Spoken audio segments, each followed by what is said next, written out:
ಇವತ್ತಿನ ಒಂದು ಸಭೆಗೆ ರಾಜು ಕಾಗೆ ಅವರು ಕೂಡ ಹಾಜರಾಗಬೇಕಾಗಿತ್ತು. ಬಟ್ ಇದುವರೆಗೂ ಕೂಡ ಬಂದಿಲ್ಲ. ಬಹುಶಃ ಅವರು ನಾಳೆ ಬರ್ತಾರೆ ಅನ್ನುವಂಥದ್ದನ್ನ ಸತೀಶ್ ಜಾರಕಿಹೊಳಿ ಅವರು ಹೇಳಿದ್ರು. ನಾವು ಪ್ರತಿನಿಧಿ ಸಹದೇವ ಮಾನೆ ರಾಜು ಕಾಗೆ ಅವರನ್ನ ಮಾತನಾಡ್ತಿದ್ದಾರೆ. ಅವ್ರು ಏನು ಹೇಳ್ತಾರೆ ವಿಚಾರವಾಗಿ ಬನ್ನಿ ನೋಡೋಣ.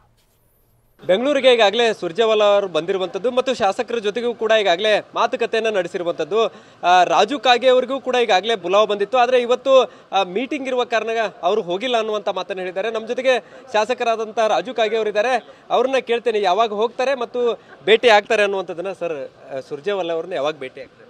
ನಾಳೆ 11 ಗಂಟೆಗೆ ಭೇಟಿ. ಇವತ್ತು ನಮಗೆ ಟೈಮ್ ಇತ್ತು, ಆದರೆ ಇಲ್ಲಿ ಮೀಟಿಂಗ್ ಇರೋದ್ರಿಂದ ಜಿಲ್ಲಾ ಉಸ್ತುವಾರಿ ಸಚಿವರು ಮೀಟಿಂಗ್ ಕರೆದ್ರಿಂದ ಇವತ್ತು ಹೋಗ್ಲಿಕ್ಕೆ ಆಗಿಲ್ಲ. ಅವ್ರಿಗೆ ರಿಕ್ವೆಸ್ಟ್ ಮಾಡ್ಕೊಂಡಿದ್ದೀನಿ. ನಾನು ನಾಳೆ 11 ಗಂಟೆಗೆ ಬರ್ತೇನೆ ಅಂತ ಹೇಳಿದ್ದೀನಿ. ನಾಳೆ 11 ಗಂಟೆಗೆ ಹೋಗಿ ಭೇಟಿ ಆಗ್ತೀನಿ. ಸರಿ, ಯಾವ ವಿಚಾರಕ್ಕೆ?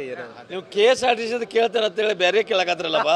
ನಮ್ಮ ಸಾರಿಗೆ ಸಂಸ್ಥೆ ಕೇಳೋದು ಬಿಟ್ಟು ಅಲ್ಲೇ ಏನೋ ಒಂದು ಮನಸ್ಸಿಗೆ ನೋವುಗಳಿದಾವು, ಅವನ್ನೆಲ್ಲ ಸರಿಪಡಿಸ್ಬೇಕಂತೇಳಿ ಹೋಗಿ ಭೇಟಿ ಆಗ್ತೀನಿ.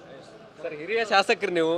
ಸೊ ಏನೆಲ್ಲ ಕೆಲವೊಂದಿಷ್ಟು ಜನರ ಅಳಲು ಕೂಡ ಇದಾವೆ, ಕೆಲವು ಹೊಸಬ್ರು ಶಾಸಕರು ಇದ್ದಾರೆ. ಹಿರಿಯರು ಕಿರಿಯರು ಬರಲ್ಲ. ವ್ಯವಸ್ಥೆಗಳ ಬಗ್ಗೆ ಎಲ್ಲರಿಗೂ ಸ್ವಲ್ಪ ಅಸಮಾಧಾನ ಇದೆ. ಸಾಹೇಬ್ರಿಗೆ ಹೋಗಿ ಮನವರಿಕೆ ಮಾಡಿ ಸರಿಪಡಿಸ್ತೇವಲ್ಲ. ಸೊ ಇದಿಷ್ಟು ಶಾಸಕರಾದಂಥ ರಾಜು ಕಾಗೆ ಅವರ ಮಾತು. ಕ್ಯಾಮ್ರಾಮನ್ ಪ್ರವೀಣ್ ಜೊತೆ ಸಹದೇವ ಮಾನೆ, TV9 ಬೆಳಗಾವಿ.